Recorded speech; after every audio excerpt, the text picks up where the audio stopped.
Hola, buenos días. Mi nombre es Priscila Torres Muñoz, residente de primer año de medicina interna, y el tema que vamos a abordar el día de hoy es trauma cráneoencefálico. El trauma craneoencefálico es una de las principales causas de morbimortalidad a nivel mundial, especialmente en población joven y en accidentes de tránsito. Representa un desafío diagnóstico y terapéutico, ya que puede involucrar desde lesiones leves con reparación espontánea hasta daños cerebrales graves con riesgo vital inmediato. El trauma craneoencefálico pues es un impacto violento que se recibe en la región craneal y facial.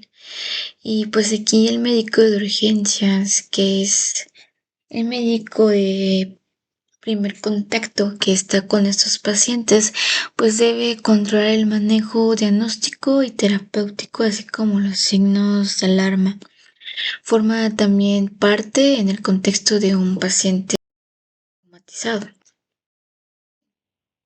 Podemos evaluar con un enfoque de ABCDE, que es el estándar tanto en urgencias como trauma, donde A es la vía aérea, donde aquí debemos de proteger la columna cervical.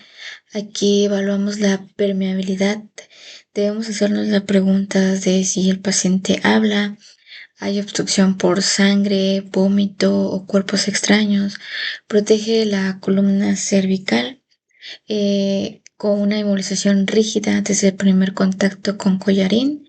Una intubación orotraqueal está indicada siempre y cuando tenga un Glasgow menor a 8 puntos, con una disminución grave del estado de conciencia, pérdida de reflejos de vía aérea con tos, que no tenga náuseas, un patrón respiratorio anormal en donde tengamos una hipoxia con una presión de oxígeno menor a 60 milímetros de mercurio con oxígeno suplementario, o que tengamos una hipercapnia con una presión de dióxido de carbono por arriba de mayor a 40 milímetros de mercurio.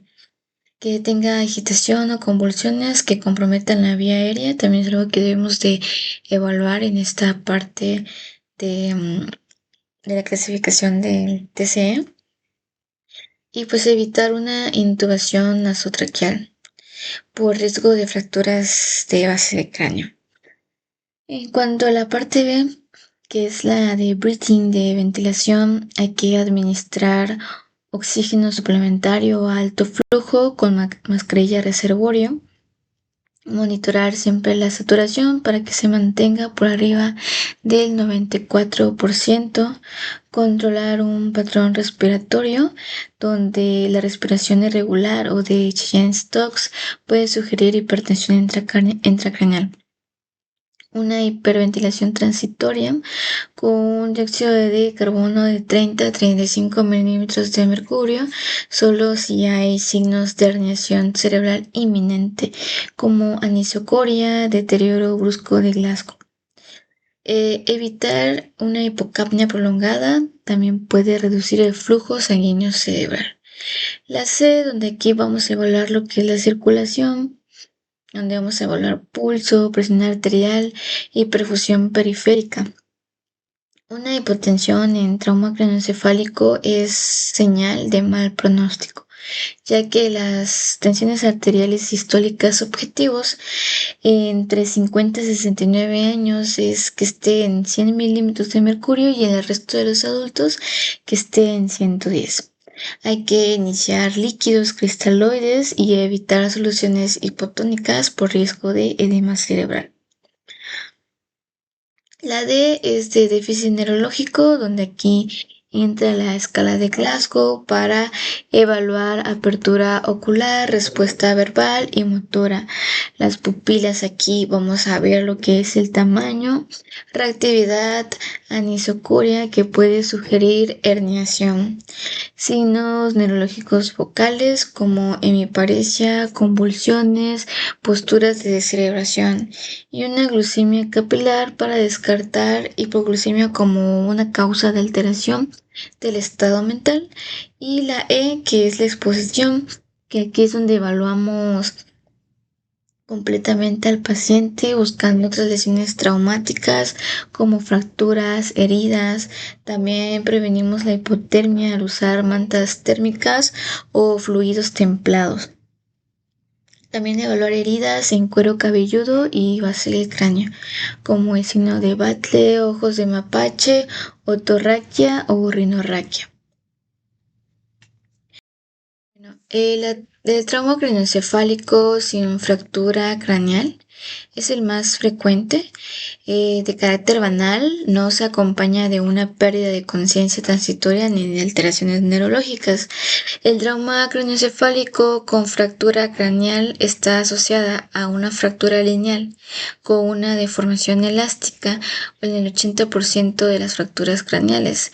Esto no requiere un tratamiento específico, sino alertar respecto a la intensidad del traumatismo. La fractura craneal con hundimiento es una depresión de un fragmento óseo del cráneo. Esto se divide en dos, el simple o cerrada, que es un cuero cabelludo que permanece intacto o que está compuesta o abierta, donde aquí el cuero cabelludo está lacerado. El 80% de las fracturas con hundimiento en esta parte de la compuesta o abierta. También puede asociarse a lo que es una laceración de la dura madre, tener una puerta de entrada para la infección. Entonces, aquí hay que realizar un rápido desfridamiento, reparación de la integridad de la dura madre y elevación quirúrgica. ¿No? Aquí podemos ver pues un trauma craneoencefálico con hundimiento y que puede estar expuesto a lo que es a procesos infecciosos. Bueno, la clasificación de los traumatismos craneoencefálicos según la OMS, la fractura de cráneo se divide en una fractura de la bóveda, fractura de la base, fractura de los huesos de la cara y otras fracturas inclasificables. La lesión intracraneal, excluyendo los que acompañan la fractura, puede ser por conmoción, por laceración cerebral y contusión, por hemorragia subaracnoidea y subdural y extradural, hemorragias intracraneales postraumáticas inespecíficas y una lesión intracraneal de naturaleza inespecífica. Desde el punto de vista patológico, pues en parte de los mecanismos del trauma craneoencefálico, la conmoción cerebral puede provocar lo que es una pérdida breve de conciencia, corto periodo de amnesia, pero siempre va a haber una recuperación rápida y total.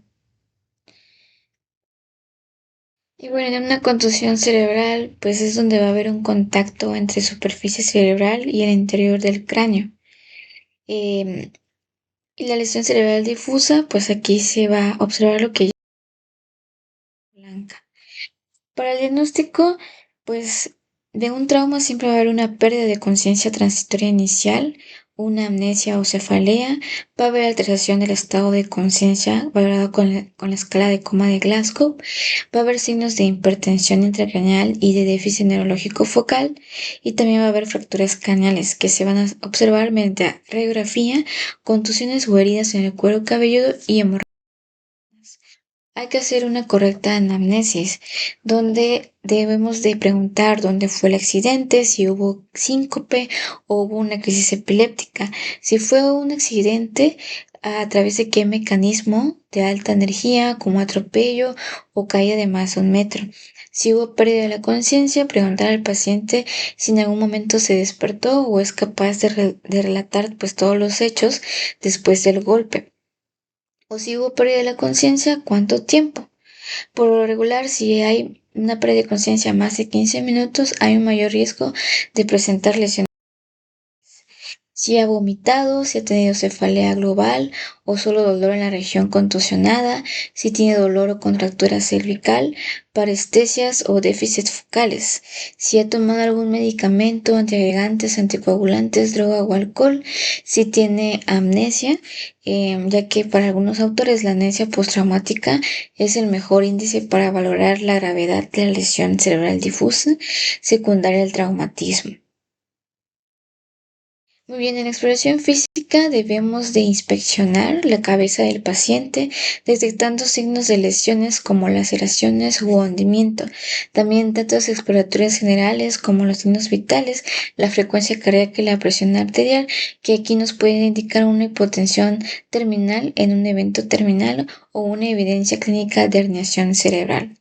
También la exploración neurológica con el estado de conciencia, que es el dato más importante, descartando alteraciones, ya sea por alcohol, drogas o un accidente cerebrovascular o una hipoglucemia, son datos que pueden, o más bien son causas que pueden provocar un estado de conciencia alterado. Y pues la más conocida para evaluar la exploración neurológica, pues es la escala. ¿No? Aquí vemos la escala de riesgo modificada que fue modificada desde 2014. Bueno, los cambios producidos que hay em, es apertura de los ojos a la presión o a la apertura al dolor.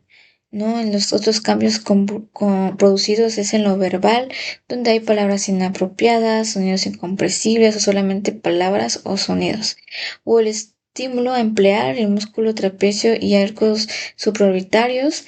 La uña distalmente también se ve ligeramente alterada y bueno, esos son los cambios que se pueden ver en un tramo. En expresión física también es importante ver las pupilas, el tamaño, si son puntiformes, mióticas, miráticas, si hay isocoria o anisocoria, el reflejo de la luz, si son reactivas a ellas o reactivas, orientan también hacia la localización del trauma craneoencefálico. También los movimientos oculares y reflejos oculocefálicos también es importante evaluar tanto estando en reposo. Muy bien. Aquí vemos cómo son los reflejos oculocefálicos con las posiciones de la cabeza y proprioceptivos.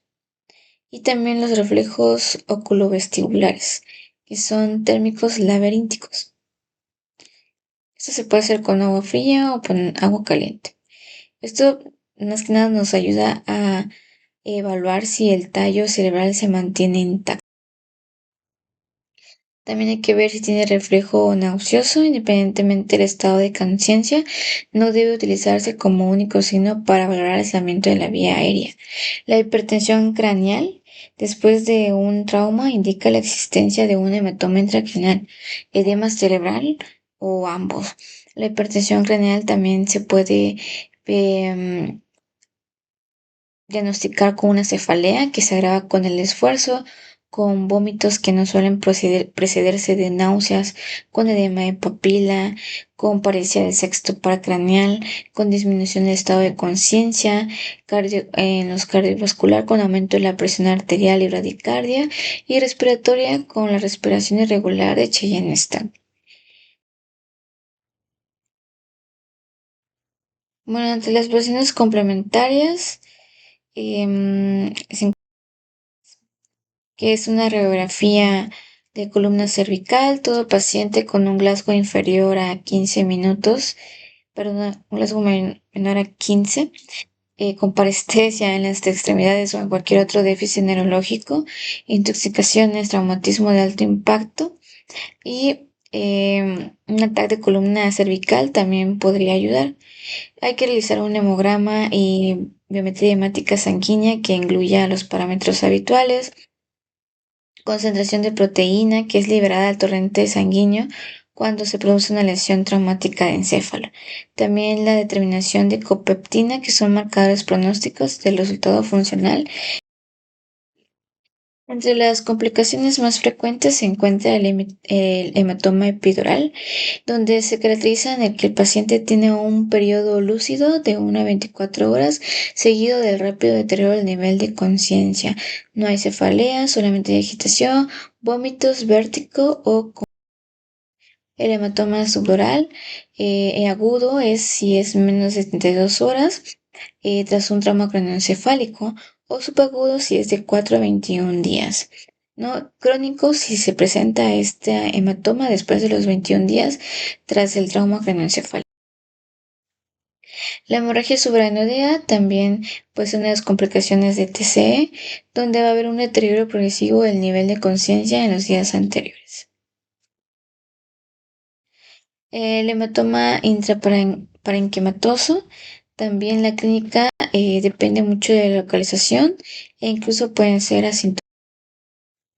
Los criterios de ingreso para un paciente con TCE es que tenga una alteración del nivel de conciencia inicial o durante la exploración o amnesia, que tenga ingesta de tóxicos que dificulten la exploración neurológica, una fractura craneal, una crisis convulsiva postraumática, que tenga vómitos en proyectil repetitivos, una cefalea persistente, una focalidad neurológica, una lesión intracraneal y que tenga alteración de la coagulación con tratamientos antigregantes o con medicamentos anticoagulantes en menores. Pues el tratamiento está basado en la ABCDE que ya les comenté previamente. Si hay un Glasgow de 8 y hay pérdidas de reflejo de la vía aérea con un patrón respiratorio anómalo y una frecuencia respiratoria menor a 10 o agitación o convulsiones, pues el manejo aquí es con intubación. Em, Solo en pacientes grave que se deterioran rápidamente o presentan signos de herniación. Está indicado lo que es la hiperventilación aguda. Control de las heridas de cuero cabelludo, el mantol para tratar la hipertensión intracraneal. Contraindicados están los corticoides porque aumenta la mortalidad. Midazolam para los casos de las convulsiones y agitación. Y esto si se asocia delirium haloperidol. Hospitalario, pues están las medidas de reposo en cama con cabecera elevada a 30 grados, dieta líquida o triturada. Si hay náuseas o vómitos, pues indicar metoclopramida, 10 miligramos IV cada 8 horas. Continuar con fluidoterapia con objetivos de mayor a 100 la sistólica en 50 a 69 años de edad y en el resto de la población mayor a 110. Analgesia con metamisol, con dexketroprofeno y deben evitarse lo que son opiáceos y demás depresores del sistema nervioso central. Hay que monitorizar lo que es la presión intracraneal, siempre indicada si hay una TCE grave, con una TAC patológica, con un PIC mayor a 22 o TCE leve o moderado con lesión ocupante. La profilaxis antibiótica solo está indicada si hay pérdida de líquido cefalorraquídeo, fractura de base de cráneo o fractura craneal con hundimiento compuesta. El tratamiento sería con amoxicilina con ácido clavulánico. Y eso sería todo por parte de trauma craneoencefálico.